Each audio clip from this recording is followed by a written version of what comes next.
Hello, I'm Dr. Grant Cooper from Princeton Spine and Joint Center.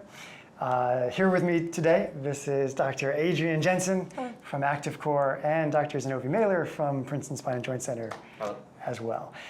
In this video, we're going to be talking about exercises you can do for hip pain. And Dr. Jensen is going to walk us through her favorite exercises for hip pain, and we're going to be the, well, Dr. Meyler will be the sporty model, and I'll be normal person model. And with that, I'll turn it over. All right, so these are some of my favorites, whether you have a bursitis, whether you have hip flexor tightness, whether your psoas is overactive, or whether you have some arthritis in your hip.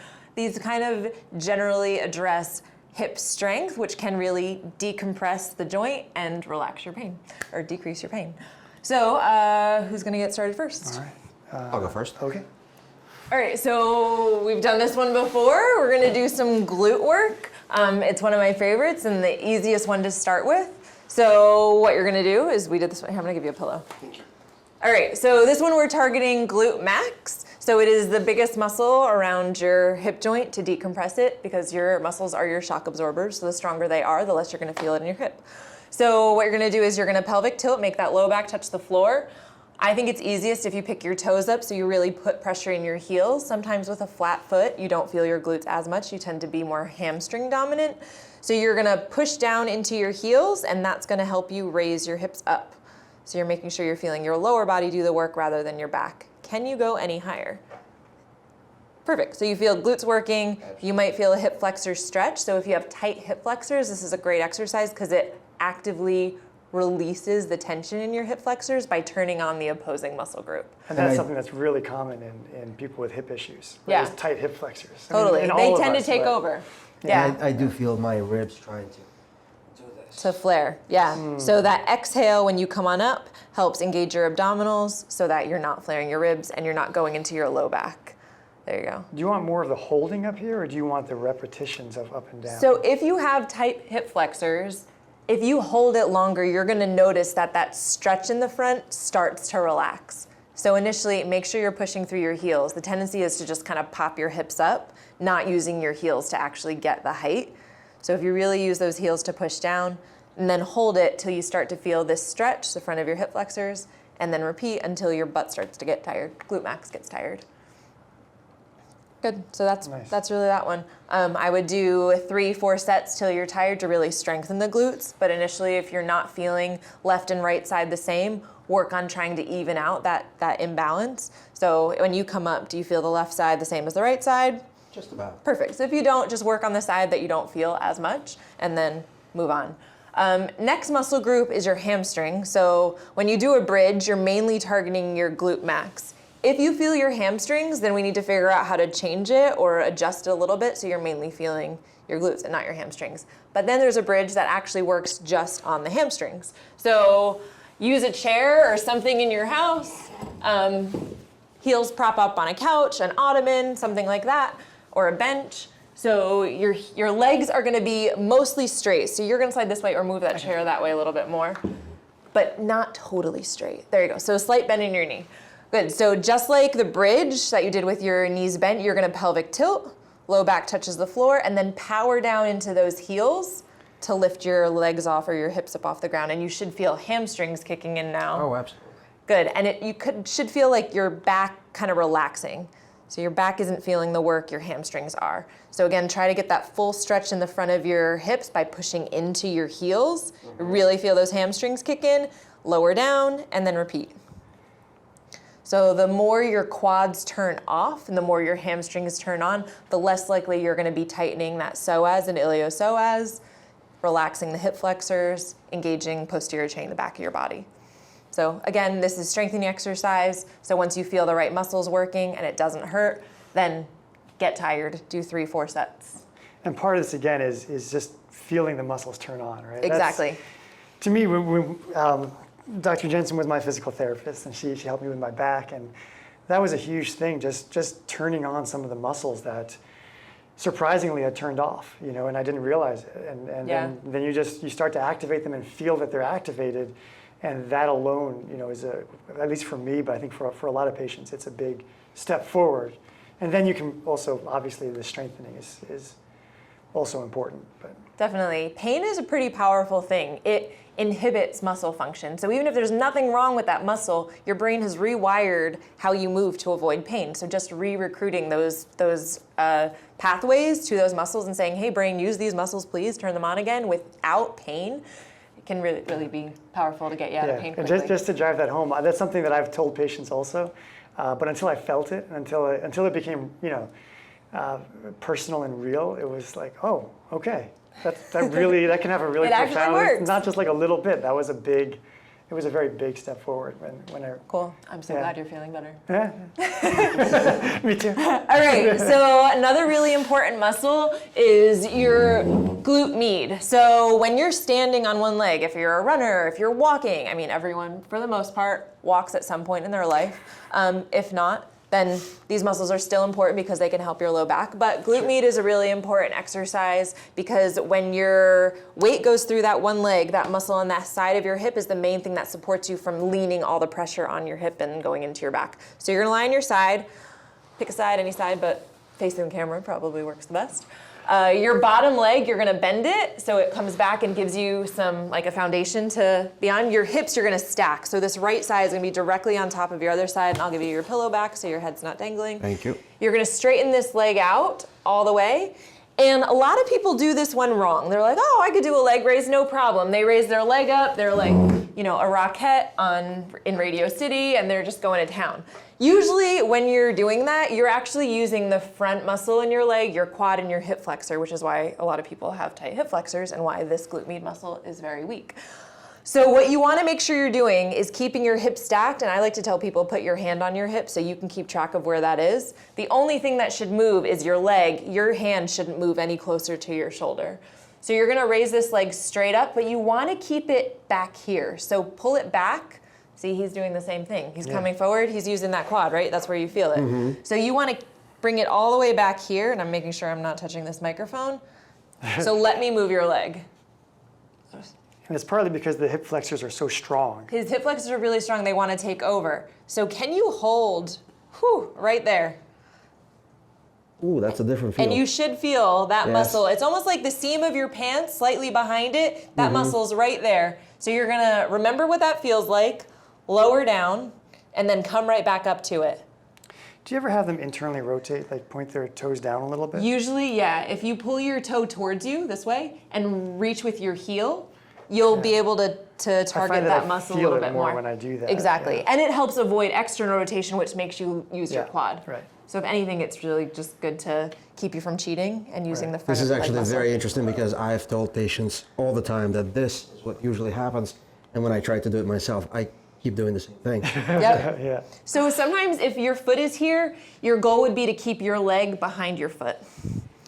And just as a quick aside to all young therapists and doctors and residents and fellows, it's a really common mistake when you're testing hip abductor strength to allow the person to use their hip flexors because it's such a common And there it goes. Abduction. compensation, yeah. So you have to really make sure that you bring them into some extension Yep. and stack their hips. And I find internally rotating also Yeah. helps to isolate it. Yep. Leading with the heel. So this is really a tough exercise. So if you cannot do this without coming forward, sometimes what I have people do is bend the knee, and then you're a little bit in the way. I don't want him to kick you. So it cuts the leg in half and the weight of it's less. And so maybe you could just lift, keeping that heel pushed back and feel it a little bit easier and feel that muscle working instead, or without being as challenging. That might make it easier. The other exercise that works your glute med in a way that I recently learned is an internal rotation type of clamshell. So same muscle actually is glute med working. So in this exercise, this is the next one, unless we wanted to talk more about that one. That's good. There's other ways to work that muscle, which we might touch on. Where's that yoga block? Do you see one over there? Yoga block, Is there a yoga block? the blue one? Oh, no.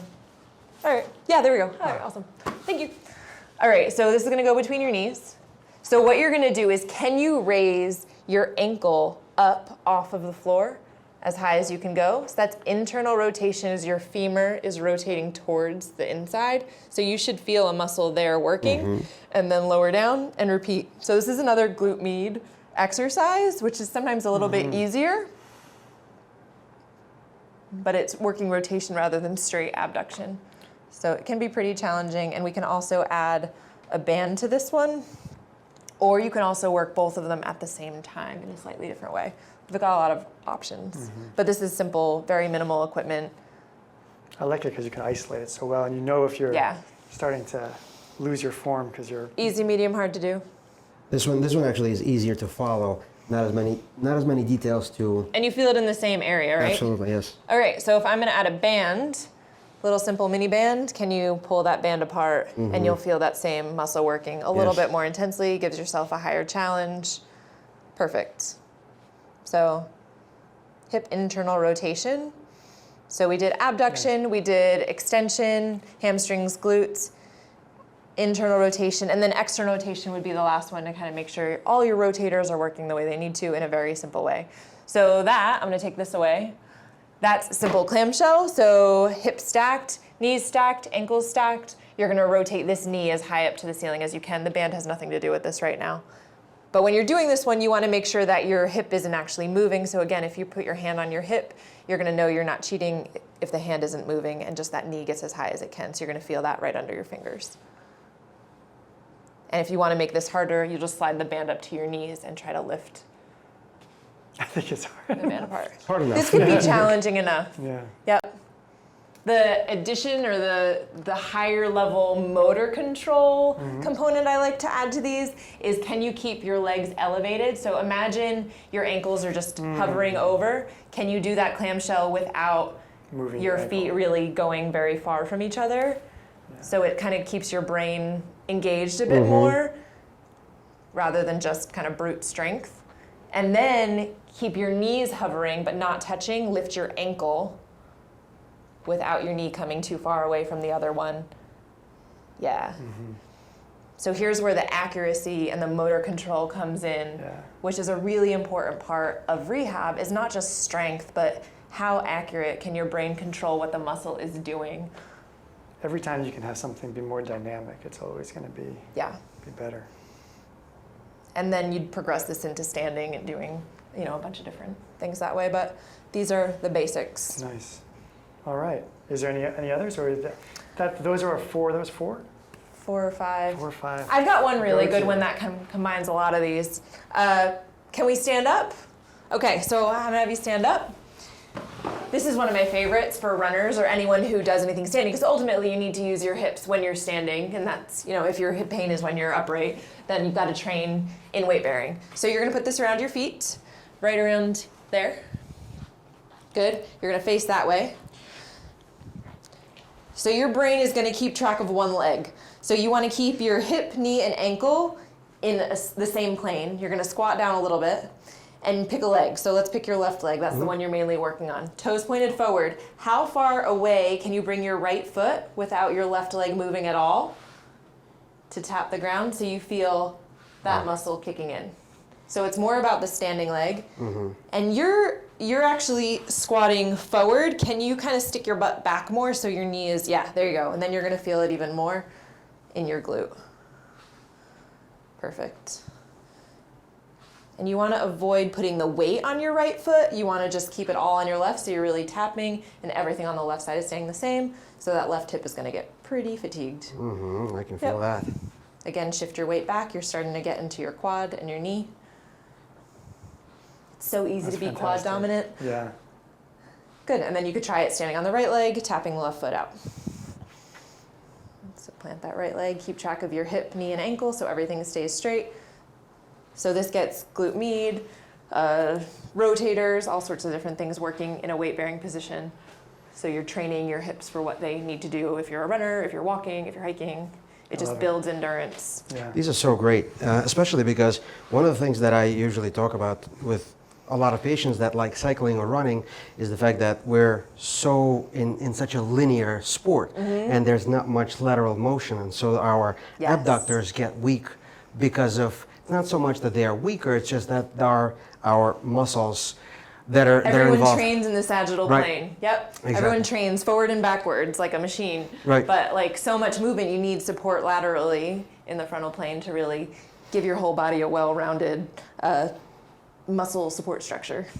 rather than just hanging out on joints, which is why things start to hurt. That's great. Cool. Thank you very much. This was a great.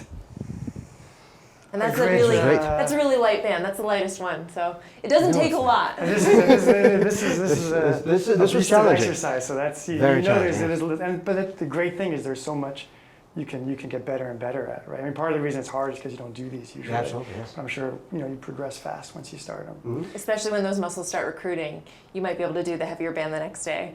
Yeah, we did one exercise together, and the first day I couldn't really do it, and then when we came back to it, all of a sudden it was so much easier because it just turned on. Right. Cool. Thank you very much. Thank you very much for watching. Again, if you like the video, please remember to click the like button and subscribe to the channel. And thank you so much for walking us through those exercises. Thank you for modeling them. And we'll see you in the next video. Thanks very much.